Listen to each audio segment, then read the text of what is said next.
नमस्कार साथियों, मैं हूं आपके साथ तेजवीर धनखड़ और आज हमारे साथ है आयुर्वेद जागृति मिशन के राष्ट्रीय अध्यक्ष और वीएचसी क्लिनिक के प्रबंध निदेशक डॉक्टर मुकेश अग्रवाल जी। आज जो विवाद एलोपैथिक और आयुर्वेद के बीच छिड़ा हुआ है, आज उस पर हम खास चर्चा करेंगे। डॉक्टर साहब, सबसे पहले आपका स्वागत है हमारे इस खास कार्यक्रम में। धन्यवाद तेजवीर जी। डॉक्टर साहब, आज जो विवाद चल रहा है, आपको भी पता है कि आयुर्वेद और एलोपैथिक इसके बीच में विवाद छिड़ गया, तो कहाँ तक देखते हैं आप, किस तरह से ये विवाद छिड़ा है?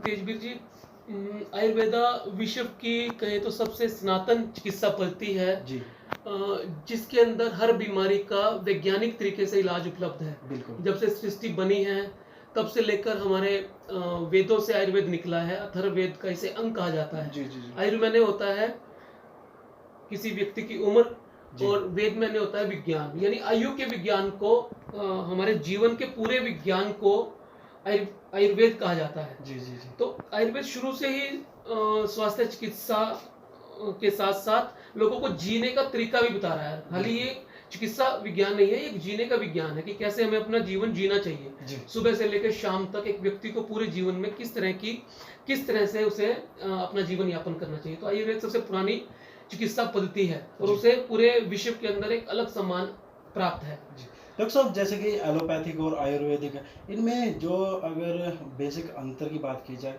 तो वो क्या है इसमें? आयुर्वेदा जो चिकित्सा पद्धति है वो वात पित्त और कफ, जो हमारे शरीर की प्रकृति जिन्हें हम कहते हैं, उस पे निर्भर करने वाला विज्ञान है। जी पूरा का पूरा इन्हें हम आयुर्वेद के पिलर्स कह सकते हैं। इसके ऊपर पूरा विज्ञान आधारित है। शरीर की बीमारियां जिस कारण से पैदा हुई है उस कारण को खत्म करके इस थेरेपी में इलाज किया जाता है। बिल्कुल। एलोपैथी के अंदर इसे हम विपरीत चिकित्सा कहते हैं, हम्म। है ना। विपरीत चिकित्सा का अर्थ, एलो मैंने विपरीत और पैथी मैंने चिकित्सा। जी जी और इसके अंदर जिस कारण से बीमारी पैदा हुई है उसके विपरीत कारणों को देखकर इस बीमारी का इलाज किया जाता है। जी ये एक्यूट जो रोग होते हैं, जो इमरजेंसीज होती हैं, उनके लिए एलोपैथिक ज्यादा प्रभावकारी साबित होती है। जी। तो डॉक्टर साहब, विवाद काफ़ी बढ़ गया है, नीमा भी समर्थन में आई है, आईएमए ने भी पत्र लिखा और नीमा ने भी पत्र लिख दिया है स्वास्थ्य मंत्री जी को। तो क्या इसका समाधान होना चाहिए आपकी नज़र में?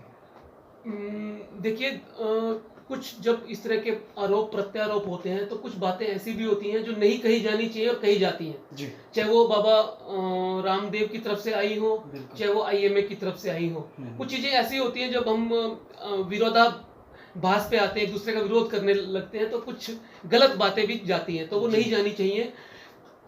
कोई भी थेरेपी, दुनिया की चिकित्सा थेरेपी का उद्देश्य ये है कि हम मानव की सेवा कर सके, उसके स्वास्थ्य की रक्षा कर सके। जी जी तो इन दोनों को भाई बहनों की तरह से रहना चाहिए। एलोपैथी को आयुर्वेदा चिकित्सा का इसलिए सम्मान करना चाहिए कि उसके अंदर क्रोनिक बीमारियों का बहुत बेहतर और वैज्ञानिक इलाज उपलब्ध है। जी जी और आयुर्वेदा को एलोपैथी का इसलिए सम्मान करना चाहिए कि काल के प्रभाव में उन्होंने बहुत तरक्की की है, प्रगति की है जी और इमरजेंसीज और सर्जरी जैसी चीजें हमारे को दी है। सर्जरी हालांकि आयुर्वेद से ही निकला है। महर्षि सुश्रुत ने अपने सुश्रुत संहिता के अंदर बहुत सारी ऐसी सर्जरी का उल्लेख किया है जिनको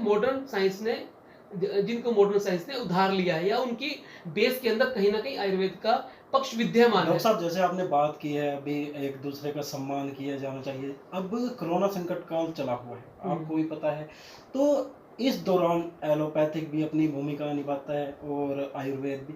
तो क्या होना चाहिए? क्या इस तरह के विवाद ठीक है?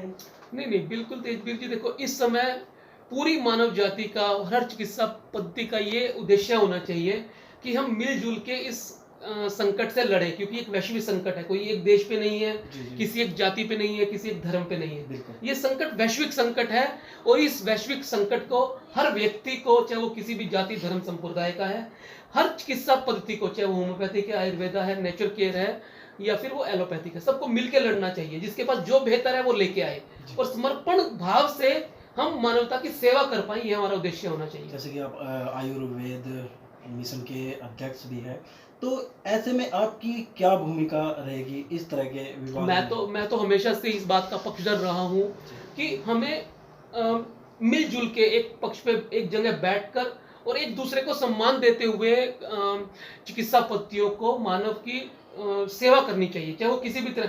हमारे पास इम्यूनिटी बढ़ाने की वो चीजें हैं जो एलोपैथिक में नहीं है आयुर्वेदा के पास। जी, जी। तो आयुर्वेदा सहयोग करे मनुष्य की इम्यूनिटी बढ़ाने को, हम बीमारी ना हो। प्रिवेंटिव थेरेपी हमारे पास ज्यादा बेहतर है, जी। क्यूरेटिव थेरेपी उनके पास ज्यादा बेहतर है। तो जी। दोनों मिलजुल के करें। आयुर्वेदा के अंदर ऐसी औषधियां भी हैं जो इमरजेंसी में भी बहुत अच्छे काम करती हैं। जी। सरकार को आगे आना चाहिए और रिसर्च ओरिएंटेड मेडिसिन आयुर्वेदा में भी डेवलप करे, और एक ऐसा फोरम बनना चाहिए जिसके अंदर आयुर्वेदा के डॉक्टर्स भी हों, आयुर्वेदा के रिसर्चर्स भी हों, एलोपैथी के डॉक्टर्स भी हों, उनके रिसर्चर्स भी हों। एक ऐसी बॉडी नेशनल लेवल पे बने जो इन सारी की सरकारी चिकित्सा पद्धतियों को कंप्रिहेंसिव तरीके से लोगों के सामने लेके आए, और एक ऐसी नई चिकित्सा पद्धति का भी निर्माण हो सकता है जिसके अंदर ये सारी की सारी क्यूमुलेटिव। देखिए डॉक्टर साहब ने आज हमसे काफ़ी अच्छी बात की और आयुर्वेद और एलोपैथिक के बीच में जो अंतर है वो भी बताया है, किस तरह से एक दूसरे का कोरोना संकट काल में सहयोग किया जा सकता है। इस तरह की बातें सामने आई है और इस तरह के विवाद नहीं होने चाहिए। तो आज की हमारी खास पेशकश में सिर्फ इतना ही। आगे मिलेंगे किसी और शख्सियत के साथ, तब तक के लिए नमस्कार।